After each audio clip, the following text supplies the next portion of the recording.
Issue আছে, আহতদের চিকিৎসায় কাজ করছি, ধীরে ধীরে সব বিষয়ে কাজ শুরু করা হবে। তিনি বলেন, পরাজিত পতিত ফ্যাসিবাদ রাজপথ থেকে পরাজিত হয়ে এখন অনলাইনে শক্তি প্রদর্শন করছে। ফেসবুকে প্রচুর গুজব রটানো হচ্ছে, ফেক আইডি খুলে বিভিন্ন মিথ্যা তথ্য ছড়ানো হচ্ছে। আমরা যেন মিথ্যা তথ্য ও গুজবে বিশ্বাস না করি।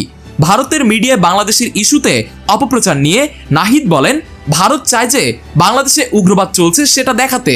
তাদের দেশে যে উগ্রবাদ আছে সেটি পুষ্ট হয় মূলত সে ধরনের অপপ্রচার সবসময় ছিল। এই উপদেষ্টা বলেন, রংপুর বরাবরই অবহেলিত ছিল। এখানে কম বাজেট দেয়া হয় এবং তার দ্বিগুণ তিনগুণ বাজেট দেয়া হয় গোপালগঞ্জে। এই বৈষম্যের বিরুদ্ধে আমাদের লড়াই ছিল। প্রধান উপদেষ্টা যে প্রতিশ্রুতি দিয়েছেন আমরা সে অনুযায়ী কাজ করছি। রংপুরের প্রতি যে অবহেলা, বৈষম্য সেটি আমরা অবশ্যই দূর করব এবং রংপুরকে বাংলাদেশের উন্নত জেলা ও বিভাগ হিসেবে গড়ে তোলা হবে। তিনি বলেন, আবু সাইদ যে বিশ্ববিদ্যালয়ের ছাত্র এবং যে